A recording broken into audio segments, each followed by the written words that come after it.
It started like any other quiet morning in my small neighborhood. The sun was just peeking over the rooftops, and I stepped outside to enjoy my coffee. But as soon as I looked toward my backyard, my heart sank. Something was wrong. My lawn, my private property, wasn't the same. Heavy tire tracks cut through the grass, and a wide strip of dirt had been torn open, stretching all the way to the far edge of my land.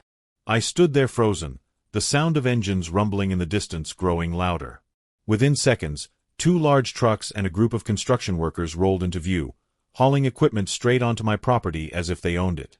I walked toward them, waving my arms, and shouted, "Hey! This is private land. What are you doing here?" One man barely looked at me and muttered, "HOA orders. We're building an access road." I blinked, stunned. "HOA? I'm not part of the HOA," I told him firmly. But they didn't stop. The workers moved like they had every right to be there, tearing up my fence and flattening part of my garden. My heart raced as I realized, these people weren't just trespassing, they were destroying something I'd worked years to build. I ran back inside and grabbed my property deed, my hands shaking. I'd bought this land 5 years ago, fair and square, and my documents clearly showed the boundaries. There was no mention of an HOA having any rights here. I hurried back outside and tried to reason with what looked like the site manager, a tall man with a clipboard. "Look," I said, holding up my papers. "This is my property. You can't do this without permission." He smirked, barely glancing at the deed. "We have authorization," he replied, tapping his clipboard. "The HOA voted on it." My stomach turned. "The HOA can't vote on something they don't own," I argued, but he was already walking away, barking orders to the crew. I felt powerless as I watched them dig into my land like it was theirs. My mind was racing. Should I call the police? Would they even help? I decided to document everything, pulling out my phone to take photos and videos of the destruction. That's when I noticed a woman standing at the edge of the construction site, watching me with folded arms. She was dressed in a sharp suit, far too formal for a dusty morning like this. She walked over slowly, heels clicking against the dirt, and introduced herself as Karen Blake, president of the Homeowners Association. "We're doing this for the benefit of the community," she said, her tone icy. "You should be grateful." I clenched my fists. "Grateful? You're trespassing, destroying my property, and you didn't even tell me." Her eyes narrowed, and she leaned closer. "You're going to want to cooperate with us. Fighting the HOA never ends well." The way she said it sent a chill down my spine. I wanted to shout at her, to tell her I'd take this to court, but something in her smile told me she was confident. Too confident. As if she already knew she'd win. The rest of the day was a blur of noise, dust, and frustration. I called the local police, but when they arrived, they seemed hesitant, almost nervous. One officer said it was a civil matter, and that I should work it out with the HOA. I couldn't believe it. My land was being stolen in broad daylight, and no one would stop it. By late afternoon, half my backyard was gone, replaced by gravel and a clear outline of a road I never agreed to. I stood there, staring at the destruction, feeling both angry and helpless. Just when I thought it couldn't get any worse, a white envelope was slid under my front door that evening. I picked it up, expecting maybe an apology or notice to meet with the HOA. But when I tore it open, my blood ran cold. It wasn't a letter. It was a lawsuit. The HOA was suing me. The document accused me of obstructing community development and damaging shared property, demanding I pay thousands in damages. My hands trembled as I read each line. They were the ones invading my land, yet somehow I was the one being treated like a criminal. My mind was spinning with questions. How could they twist this against me? Who else was behind this? And most importantly, what was I going to do next? I couldn't sleep that night. The lawsuit papers were still on my kitchen table, staring at me like a death sentence. Every time I closed my eyes, I saw those workers tearing into my backyard, the smug look on Karen Blake's face, and the police officer shrugging like my life didn't matter. By morning, my anger had hardened into determination. If the HOA thought they could intimidate me, they were wrong. I grabbed my phone and called the only lawyer I knew, a friend of a friend named Daniel Moore. He agreed to meet me in his office that afternoon. When I arrived, Daniel was already flipping through the lawsuit. He frowned as his eyes scanned the pages. "This is bad," he muttered. My stomach sank. Bad as in, they might win? He leaned back, rubbing his temples. Bad as in, they've built a very convincing case. They're claiming the road was approved by a community vote and that your land is part of the HOA's common use area. I shook my head furiously. That's a lie. My deed. He held up a hand. I believe you. But they have documents that say otherwise. He pulled out a file and showed me a copy of my property's plat map, the same one I'd seen when I bought the place, but something was off. A thin dotted line now cut across my backyard, marked Community Access Easement. My heart raced. That wasn't there before, I said, my voice shaking. Daniel nodded grimly. I think someone altered the official records. The words hit me like a punch. Altered records? That meant this wasn't just some misunderstanding, this was deliberate. So what do we do? I asked. Daniel leaned forward, lowering his voice. We need proof. The original deed. The unaltered plat map. And... He hesitated. We need to find out who's behind this forgery. If we can prove fraud, their case falls apart. I left his office with my head spinning.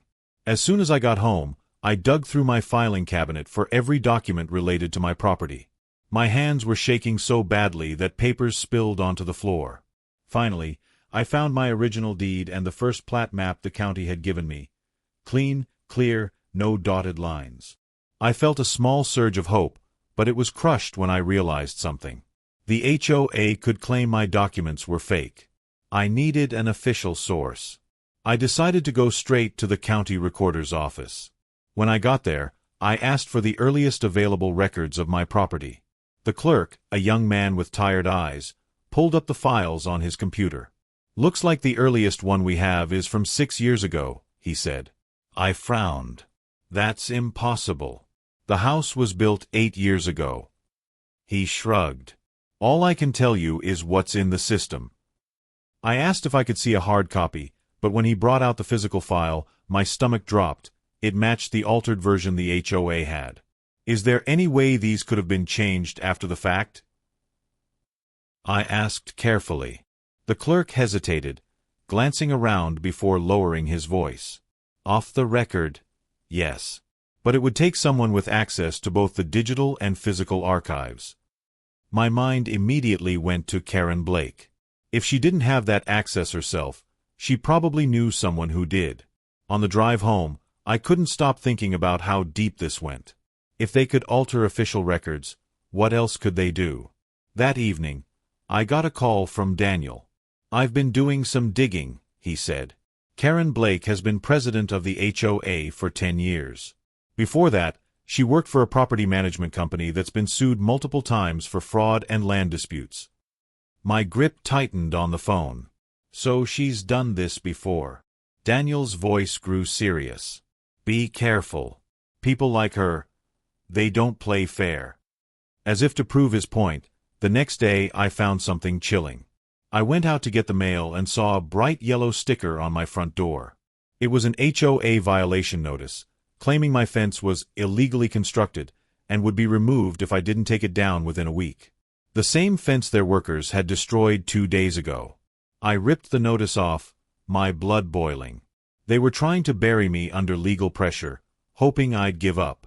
But I wasn't going to. That night, I sat at my desk, surrounded by papers, photos, and videos, trying to piece together my defense. I knew I was up against more than just a lawsuit. I was fighting a system that was stacked against me. And just when I thought I'd hit rock bottom, my phone buzzed with a text from an unknown number. It read, "Stop digging, or you'll regret it." I stared at that text message for what felt like forever, my mind spinning with questions. Who sent it? How did they get my number? And what exactly did they mean by "stop digging"? My heart was pounding so hard I could feel it in my throat. I didn't sleep that night, every little noise outside making me jump. By morning, I had decided to take extra precautions. I set up motion sensors around my yard, locked every door and window, and kept my phone charged at all times. I thought maybe the worst was over, at least for the moment. I was wrong. Later that afternoon, I heard a knock at my door. When I opened it, I saw my neighbor, Mr. Howard, standing there. He was in his late 60s, with silver hair and eyes that seemed tired but kind. He glanced over his shoulder before speaking in a low voice. "Can I come in? We need to talk." I stepped aside, and he entered, moving quickly toward my kitchen table. "I saw what they did to your property," he said, gripping the edge of the table. "And I need to warn you, this isn't the first time." My pulse quickened. "What do you mean?" He looked me straight in the eyes. "The HOA has been doing this for years. Quietly pushing people out, altering documents, and taking over their land. Most people don't fight back because they can't afford the legal battle. Those who do, well, they usually lose." I felt a wave of cold wash over me. "You're telling me this has happened before? Why hasn't anyone gone to the police?" Mr. Howard let out a humorless laugh. "Some have tried. But the HOA's president has friends in the right places. Judges, city officials, maybe even the police chief. No one wants to take them on." He reached into his jacket and pulled out a worn manila envelope. "These are copies of old HOA records, meeting notes, and complaint letters from homeowners who lost their property. I've been keeping them for years, waiting for someone who might actually fight back." My hands trembled as I took the envelope. Inside were dozens of papers, letters from desperate homeowners, minutes from HOA meetings that showed unanimous votes for land grabs, even financial statements with suspicious payments labeled as consulting fees. The deeper I looked, the more my stomach turned. This wasn't just about me. It was about an organized pattern of theft. "Why are you giving this to me?" I asked. Mr. Howard's expression darkened. "Because I'm not going to be around much longer. I'm moving out of state. They've already threatened me twice, and I'm not willing to stick around for a third time." I felt a pang of fear. "Threatened how?" He hesitated, then pulled back his sleeve to reveal a long scar on his forearm. "Brake lines," he said simply. My chest tightened as I remembered my own brakes failing just days ago. This was no coincidence. Before I could ask more, he stood up. "Make copies of those documents and hide them somewhere safe. And whatever you do, don't trust anyone from the HOA." He left without another word, walking quickly toward his car. I watched from the window as he drove away, his taillights disappearing at the end of the street. That night, I followed his advice. I scanned every document and backed them up on multiple drives, hiding the originals in a locked safe. I knew I had to move fast. If the HOA found out I had this information, they wouldn't just sit back and let me use it against them. But the next morning, my plans were thrown into chaos. I woke to the sound of sirens and flashing lights outside my window. I rushed to the front yard and saw a crowd gathered near Mr. Howard's house. My stomach dropped when I saw the paramedics wheeling out a covered stretcher. A police officer told the gathered neighbors that there had been a medical emergency. But something in my gut told me this was no natural cause. I tried calling his phone, but it went straight to voicemail. He was gone, and with him, any chance to get more testimony against the HOA. I stood there, heart pounding, realizing I might be next on their list. And as if the universe wanted to confirm my fears, I noticed something chilling when I returned home. My front door was slightly ajar. I knew I had locked it the night before. I pushed it open slowly, every muscle in my body tense. Inside, nothing looked stolen, but the manila envelope was gone. The only thing left in its place was a single sheet of paper with 2 words written in bold black ink: "Too late." I stood frozen in my living room, the word "too late" staring back at me like a death sentence. My chest tightened, my breathing shallow. They'd been inside my home. They knew exactly what I had and where I kept it. I checked every corner of the house, every lock, every window, but deep down I knew it didn't matter. They could get in whenever they wanted. I wanted to call the police, but what would I say? That someone stole documents proving a neighborhood conspiracy? They'd either laugh or pass it along to the very people I was trying to expose. My fear was boiling into anger now. They thought they could scare me into silence, but all they'd done was confirm I was onto something real. I still had the scanned copies of Mr. Howard's documents stored on my drives. They hadn't taken those. That night, I stayed up until almost dawn, reading every file, every note, every meeting record. The pattern was undeniable. Over the last decade, at least 7 homeowners had lost portions of their property to community projects, approved by suspiciously unanimous HOA votes. Most of those owners had either sold their homes at a loss or moved away under financial pressure from lawsuits, just like the one I was facing. Even more disturbing, some of the meeting minutes listed votes from people who had died years earlier. My hands shook as I cross-referenced those names with public death records. Sure enough, they'd been dead for years before their supposed votes. This wasn't incompetence. This was fraud. The next morning, I decided to dig deeper. If the HOA was forging votes, there had to be original meeting records somewhere. I drove to the local community center where the HOA supposedly stored its archives. The receptionist was friendly at first, but when I asked about access to the HOA's files, her smile faltered. "Those records aren't open to the public," she said. I leaned in, keeping my voice calm. "I'm a homeowner in the neighborhood. I have a right to see them." She hesitated, then excused herself to check with the board. A few minutes later, she returned, her expression stiff. "I'm sorry, but you'll need to submit a formal request in writing. It could take weeks for approval." I knew instantly that meant never. As I walked out, I noticed a man in a dark hoodie leaning against the building, watching me. He didn't move, didn't speak, just tracked me with his eyes until I got in my car and drove away. By now, the paranoia was a constant companion. That afternoon, I went to the county courthouse to see if I could find any unaltered HOA records filed over the years. Buried in dusty boxes in the basement archive room, I found something that made my blood run cold: original paper meeting records from years ago, with handwritten notes and signatures. They didn't match the official records the HOA had shown in my lawsuit. Whole votes were missing, signatures were different, and in one meeting from 5 years ago, there was a heated argument recorded in the margins between a homeowner and the HOA president over property boundaries. That homeowner's name was on the list of people who had voluntarily moved out the next year. I photographed everything, page after page, my heart pounding as I imagined someone catching me in the act. As I left the courthouse, I kept glancing over my shoulder, certain I was being followed. That night, I reviewed the photos and began piecing together a timeline of the HOA's land grabs. Every few years, they'd target someone, alter records, hold a sham vote, then force them out with lawsuits and violations. I realized this wasn't just about greed, it was about control.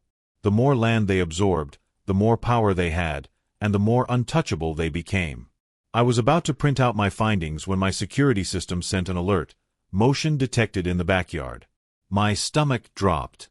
I pulled up the camera feed and saw 2 shadowy figures near my shed, moving quickly. I grabbed a flashlight and ran outside, but by the time I reached the shed, they were gone. The lock was cut, and the only thing missing was a small metal box I kept in the corner. That box held the original plat map and deed I'd taken out earlier to compare with the altered ones. They were erasing my evidence, piece by piece. I was shaking with rage when I went back inside, my mind racing. They knew everything I did. They were always one step ahead. But if they thought they could scare me into stopping, they were wrong. I was going to find out exactly how deep this went. What I didn't know was that my next move would put me face to face with the people pulling the strings, and that meeting would change everything. I barely slept after the shed break-in, every creak and rustle in the night making me sit upright in bed, gripping the baseball bat I now kept by my side. By morning, the fear had morphed into a kind of restless energy. I couldn't just sit and wait for them to make their next move. I decided to start visiting neighbors, hoping someone else had noticed strange activity or had their own run-ins with the HOA. Most doors stayed closed after I introduced myself. Some neighbors listened politely but quickly claimed they didn't want to get involved. Others pretended they didn't know what I was talking about, even when I could see the unease in their eyes. It was clear they were scared. Around noon, I stopped by a small convenience store on the edge of the neighborhood. As I was walking back to my car, I saw something that made my blood run cold. Sitting under my windshield wiper was a folded piece of paper with bold red letters across the front. Last warning. My hands shook as I opened it. Inside, the message was short and to the point. Drop the case or you'll lose more than your land. My stomach churned. I looked around, scanning the parking lot, but whoever had left it was long gone. I slid into my car and locked the doors, the sound of my own heartbeat pounding in my ears. On the drive home, I kept checking my rearview mirror, and halfway there, I noticed a black SUV trailing me. No matter how many turns I made, it stayed 2 or 3 car lengths behind. I decided to test it, pulling into a gas station.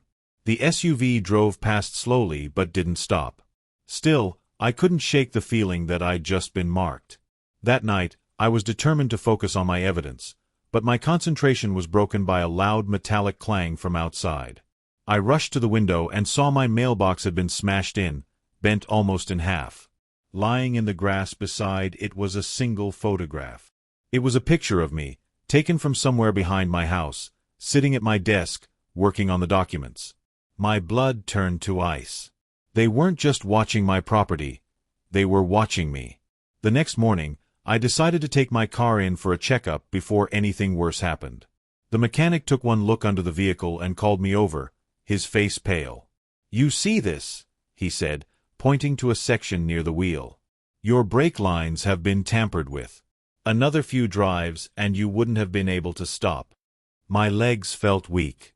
I thanked him quickly and paid, but my mind was spinning. This was exactly what Mr. Howard had warned me about. The threats were escalating, and now they weren't just trying to scare me, they were trying to hurt me. That night, Daniel came over after I told him everything. He looked tense, scanning my living room before sitting down. "This isn't just about property anymore," he said. "This is organized intimidation. They're trying to break you before you make it to court." I nodded, feeling the weight of every shadow outside my windows. "So what do we do?" He hesitated, then pulled a small digital recorder from his pocket. "We set a trap. If we can catch them admitting to the forgery or the intimidation, we can turn this whole thing around." We made a plan for me to attend the next HOA meeting, one I wasn't technically invited to, and try to record whatever I could. In the meantime, I reinforced my locks, added more security cameras, and kept my phone on me at all times.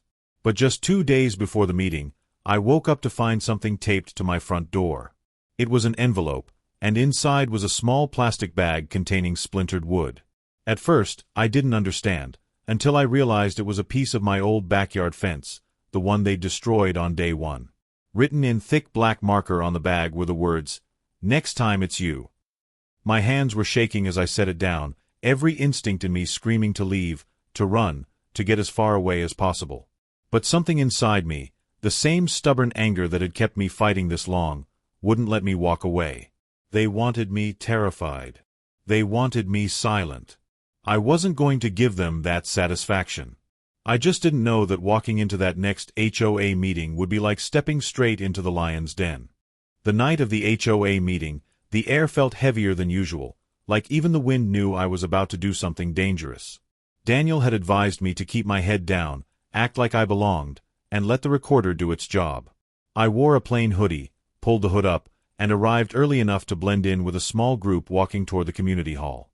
From the outside, the building looked harmless, a cozy little structure with soft lighting and potted plants near the entrance, but I knew what was really happening inside. When I stepped through the door, the room was already half full, folding chairs arranged in neat rows facing a long table where the HOA board sat. Karen Blake was at the center, her eyes scanning the crowd like a hawk. I kept my head low, sliding into a seat near the back, my recorder hidden in the pocket of my hoodie, already switched on. The meeting started with routine agenda items, budget reports, landscaping updates, community events. It was all a performance, a harmless mask covering something much darker. About halfway through, Karen's tone shifted. She leaned forward, lowering her voice slightly. but enough for it to carry across the room. Now, about the remaining resistance to our development plan. My pulse quickened. The homeowner in Lot 14, she continued, meaning me, has been uncooperative. We've taken steps, but it's time to finalize the process. Another board member, a tall man with a deep voice, spoke up. We've already filed the lawsuit. If that doesn't work, we'll use the violation notices to drain him financially. A third voice chimed in, one I didn't recognize. If that still doesn't work, we'll escalate. The word escalate hung in the air like a threat no one had to explain. I fought the urge to stand up and shout, to call them out right then and there. Instead, I stayed still, my hands clenched into fists in my pockets, praying the recorder was picking up every word. The conversation shifted to other homeowners who had given in after a combination of fines, lawsuits, and strategic pressure. One name caught my attention, Mr. Howard. Karen mentioned him casually, saying, "Howard was easy. A little scare and he packed up." My stomach turned. They were talking about him like he was just another piece on their game board. As the meeting went on, the mask slipped more and more. They talked about altering records, about approving projects that no one in the neighborhood had actually voted for, about using connections at the county office to fast-track changes to property maps. Every word was another nail in their coffin, and I clung to the hope that the recorder would be enough to expose them. But then something happened that made my blood run cold. Karen's eyes swept the room again, and this time they landed on me. She paused mid-sentence, her lips curling into the faintest of smirks. "Why don't we take a short break?" she said suddenly. The room rustled with movement as people stood and stretched, chatting in small groups. I stayed in my seat, trying to look relaxed, but my heart was pounding so hard it hurt. Out of the corner of my eye, I saw two men in suits heading toward me. One of them sat down in the chair beside mine. "You're not on the list," he said quietly. "Care to tell me why you're here?" My throat went dry. I forced a shrug. "Just curious about the neighborhood." The other man leaned in, his voice a low growl. "Curiosity can be dangerous." Before I could respond, the lights in the hall flickered and went out, plunging the room into darkness. There was a murmur of voices, the sound of footsteps moving fast. I felt a hand grab my arm, yanking me up from the chair. I struggled, but whoever it was had a grip like steel. The lights flickered back on just in time for me to see Karen watching from across the room, that same smug smile on her face. The men let go of me, but not before one of them whispered, "Leave this alone. Last warning." My legs felt weak as I walked out of the hall, the recorder still in my pocket, my mind racing. I'd gotten what I came for, but now they knew I had it. As I stepped into the cold night air, I couldn't shake the feeling that I hadn't just walked away from danger. I'd walked straight into the middle of it. The morning after the HOA meeting, I woke up feeling like I'd been hit by a truck. My body ached from the tension, my head was pounding, and the events of the previous night played in my mind on a loop. Karen's smirk, the men in suits, the warning in my ear. I pulled the recorder from my hoodie pocket and listened to it, my heart thudding with each incriminating word. It had caught everything, every admission, every threat, every illegal plan. I felt a flicker of hope, but it was quickly smothered by fear. Now that they knew I'd been there, I was officially a target. I was still debating whether to call Daniel or go straight to the police when there was a knock on my door. My first instinct was to ignore it, but the knocking came again, softer this time. I opened the door just enough to see who it was, and my stomach dropped. Standing there was a woman in her 50s with sharp eyes and a worn leather bag slung over her shoulder. "My name's Linda Carver," she said before I could speak. "I used to be on the HOA board. Can I come in?" Something about her voice, steady but urgent, made me step aside. She walked in like she was carrying the weight of the world, setting her bag on the table. "I know what they're doing to you," she said. "And I know because they did the same thing to me." I sat down across from her, wary but curious. Linda explained that she had resigned from the HOA 5 years ago after discovering they were falsifying meeting minutes and using HOA funds for personal gain. She tried to speak up but was silenced with threats and a lawsuit that nearly bankrupted her. They think I've given up, she said, pulling out a stack of papers from her bag. But I've been keeping records. Names, dates, transactions, things they never thought I'd notice. My hands trembled as I flipped through her evidence. There were bank statements showing large maintenance payments to shell companies, copies of original property maps with no easements, and even emails between board members discussing how to remove uncooperative homeowners. "Why are you giving this to me?" I asked, my voice low. Linda's eyes softened. "Because you're the first person I've seen stand up to them in years. And because I can't take them down alone." We spent the next hour comparing her documents with mine, and the pieces began to form a complete picture. The HOA wasn't just stealing land, they were flipping it to developers for massive profit, funneling the money through fake companies. It was organized corruption, and the list of people involved reached far beyond the neighborhood. Daniel arrived after I called him, and when he saw what Linda had brought, his face lit up with cautious optimism. "With this, plus the recording, we have enough to blow this wide open," he said. But his expression quickly darkened. "We just need to make sure it gets to the right hands before they can destroy it, or us." Linda nodded. "They'll come after you harder now. Once they know you have this, they'll do whatever it takes to shut you up." As if on cue, there was the sound of tires screeching outside. We rushed to the window and saw a dark SUV parked across the street. Two men sat inside, one holding up a phone, clearly taking photos of the house. My blood ran cold. Daniel cursed under his breath. "We need to move this evidence somewhere safe." We packed everything, Linda's documents, my copies, the recorder, into a single bag. Linda offered to take it to a friend of hers who worked as an investigative journalist in the next city over. "They'll know how to protect it," she assured us. But before she could leave, the SUV outside suddenly roared to life and sped toward us. Linda's eyes widened. "They know." Daniel grabbed the bag and shoved it into my hands. "Back door, go." We bolted out through the kitchen, cutting across the backyard and into the alley. The sound of the SUV tires screeching around the corner echoed behind us. We ran until my lungs burned, finally ducking into an old storage garage Daniel knew about from a previous case. Inside, we caught our breath in the darkness. "We can't go back to your house," Daniel said between gasps. "They'll tear it apart looking for this." I clutched the bag tighter, realizing just how dangerous this had become. This wasn't just a legal fight anymore, it was survival. Linda looked at me with determination. "We take this to my friend tonight. But once we do, there's no turning back. They'll know you've gone public." My chest tightened, but I nodded. "Then we do it. I'm done letting them win."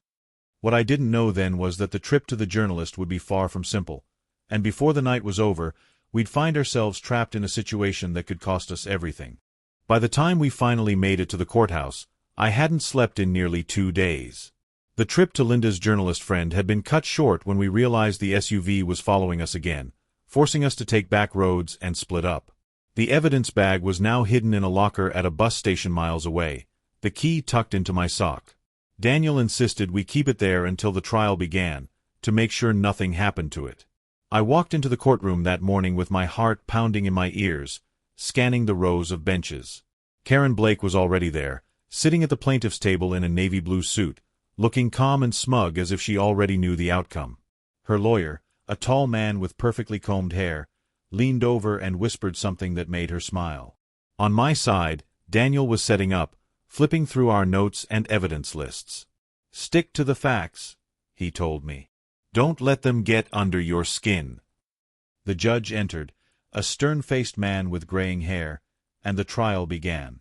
From the start, the HOA's lawyer painted me as an unstable, selfish neighbor who was blocking a community improvement project out of spite. He produced doctored maps, altered meeting notes, and even statements from neighbors claiming I'd been aggressive and threatening. Statements I knew were either coerced or completely fabricated. I clenched my fists under the table, forcing myself to stay quiet while Daniel cross-examined. He poked holes in their testimony, showing inconsistencies in dates and signatures, but the judge seemed impatient, cutting him off more than once. It wasn't until we played the recording from the secret meeting that the mood in the room shifted. Karen's voice filled the air, cold and unmistakable, discussing how to finalize the process and escalate if I didn't cooperate. The board members' admissions about altering records were crystal clear. A murmur spread through the courtroom. Karen's face tightened, but she didn't flinch. Her lawyer objected, claiming the recording was obtained illegally, and after a brief exchange, the judge agreed to temporarily withhold it until its legality could be reviewed. My stomach dropped. That was our strongest piece of evidence, and now it was in limbo. Daniel tried to move on, introducing the financial documents Linda had provided, but before he could fully explain them, the judge interrupted. "Counselor, I'm going to need you to stick to the property dispute at hand," he said sharply. "This is not a criminal trial." My blood boiled. Was he seriously ignoring proof of corruption because it didn't fit neatly into the case? During the recess, I stepped outside to get some air, my hands trembling. Linda joined me, her face pale. "This judge," she whispered. "I've seen him before. He's friends with one of the developers the HOA sells land to." My stomach twisted. If she was right, this entire trial could be rigged. When we returned, the tension was thick. The HOA's lawyer called a surprise witness, a man named Victor Lane, supposedly a property assessor. He testified that my backyard was indeed common use land, and that the HOA had full rights to develop it. But as he spoke, something about his face nagged at me. Then it hit me. I'd seen him in one of Linda's documents, listed as the owner of one of the shell companies that received HOA payments. I scribbled a note to Daniel, and he jumped on it, pressing Victor about his business ties. Victor squirmed but denied everything. Without the recording or full financial evidence, we couldn't prove the connection on the spot. By the end of the day, I felt like we were losing. The judge announced that closing statements would happen the next morning, and that a verdict would follow. As the courtroom emptied, Karen walked past me, leaning in just enough to whisper, "Tomorrow's the end for you." Her perfume lingered in the air as I stood there, frozen. Back at my car, I found the tires slashed, the rubber shredded. I didn't need a note to know it was them. Daniel offered to drive me home, and as we sat in silence, I couldn't shake the feeling that no matter how much evidence we had, the system itself was against us. Still, somewhere deep inside, a stubborn fire refused to go out. Tomorrow, verdict or not, I was going to make sure the truth saw the light of day, even if I had to burn everything down to do it. The night was unusually quiet, but my mind refused to rest. Every sound in the house felt amplified, every shadow heavier. I had been replaying the past few weeks in my head, trying to piece together how everything had escalated so quickly. The HOA's aggression, the strange legal notices, the way my neighbors had gone silent, none of it sat right. Something was missing, a detail hiding in plain sight.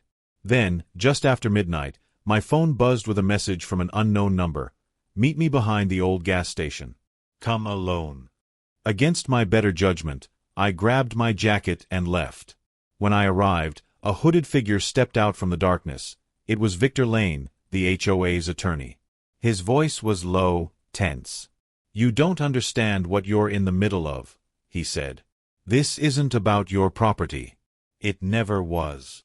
My stomach tightened as he handed me a small USB drive. "I can't keep this anymore. If they find out, I'm done." Before I could ask anything, he was gone, swallowed by the night. Back home, I plugged the drive into my laptop, and what I saw made my blood run cold. Emails between Karen and a property development firm, dated months before the so-called property dispute began. They weren't just trying to claim my land. They had a massive commercial project plan that required swallowing up several neighborhood lots, and mine was the keystone piece. The kicker? The judge handling my case was in on it, receiving consulting fees disguised as campaign donations. My hands trembled as I scrolled through file after file, each one another nail in their coffin. But then I saw something that hit even harder, a signed agreement between the HOA board and one of my own neighbors, someone I had trusted, offering them a cut of the profits if they testified against me. All at once, the sudden coldness from certain people made sense. The betrayal was deeper than I'd imagined. Before I could process it, my phone rang. Daniel. His voice was urgent, almost panicked. "You need to get out of the house. They know you have it." My heart pounded as headlights swept across my front window. I killed the lights, grabbed the USB, and slipped out the back door just as a dark SUV pulled into my driveway. I could hear car doors slam, footsteps on gravel. Whoever they weren't knocking, they were coming in. I kept low, moving through the alley, my breath loud in my ears. Daniel met me 2 blocks away, his face pale. They're not going to stop, not until you're discredited or gone. We drove in silence, my mind racing with the weight of what I had just learned. This wasn't just about land theft. It was an orchestrated conspiracy involving legal corruption, financial fraud, and calculated intimidation. And now I had the proof. But proof was only useful if I lived long enough to share it. As we crossed out of town, I realized something even more terrifying. If Victor had been willing to betray them, it meant cracks were forming inside their camp. That could be my only chance. Still, one question gnawed at me. Why would he risk his career, maybe his life, to hand me this? Was it guilt? Fear? Or was this just another trap, one final play to push me into making a fatal mistake? I wouldn't know until it was too late. The USB felt like it weighed 100 pounds in my pocket. It could either destroy them, or destroy me. And as we disappeared into the night, I couldn't shake the feeling that the real danger hadn't even started yet. The sun was barely rising when Daniel and I pulled into the deserted parking lot on the edge of town. I hadn't slept all night, my mind locked on the files inside the USB drive. The evidence was enough to ruin them all, but only if I played it right. One wrong move, and they'd bury me, literally or legally. Daniel slid a coffee toward me, his eyes scanning the empty road. "We can't just hand this to the police," he said. "Half of them are bought." He was right. The system here was poisoned from the inside out. But then I remembered something: Karen's obsession with public image. She could twist the courts, bribe officials, silence neighbors, but one thing she couldn't control was the court of public opinion. If I made the evidence public in a way that couldn't be erased, she'd have nowhere to hide. That's when the plan formed. We drove to a friend of Daniel's, Maya, a freelance journalist with a massive online following. She didn't hesitate. "If this is as big as you say, we're going to live stream it," she said, her fingers already flying over her keyboard. I uploaded the files, each damning email and signed agreement, while Maya prepared a broadcast set to go live at noon. But the clock was ticking, and they knew we had it. By 11 a.m., my phone was lighting up with unknown calls, then threats, then silence. Outside, Daniel spotted 2 black SUVs circling the block. They were closing in. We barricaded the door as Maya hit the "Go Live" button. The stream lit up instantly, thousands of viewers tuning in as I laid out the entire story, from the fake property dispute to the bribe judge to the betrayal of my own neighbors. I held up each piece of evidence to the camera, my voice steady despite the pounding in my chest. And then, for the final blow, I revealed the projected commercial plans for the land, a massive luxury development that would destroy the entire neighborhood, displacing dozens of families. The live chat exploded with outrage, and within minutes, the story was trending nationwide.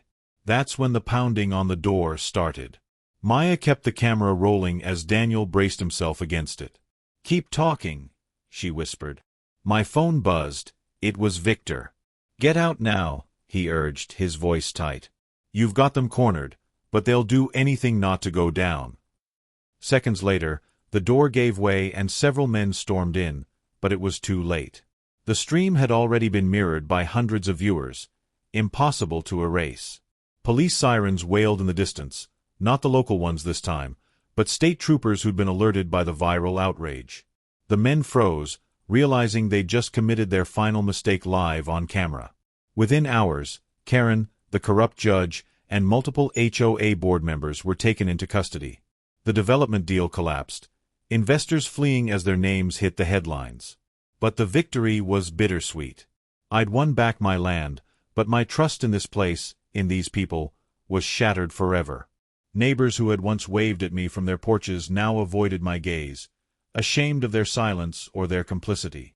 Daniel clapped a hand on my shoulder. "You didn't just save your home," he said quietly. "You exposed the whole rotten system." As I stood on my porch that evening, the setting sun casting long shadows across the yard, I knew life would never be the same. The fight had taken everything out of me, but it had also proven something. Sometimes, the only way to beat people who play dirty is to drag the truth into the light, no matter how dangerous it gets. And as for Karen, the last I heard, she was awaiting trial, her smug smile replaced by the blank stare of someone who'd finally lost. The war was over, but the scars would remain. Still, I delivered the final blow, and for the first time in months, the air felt a little lighter.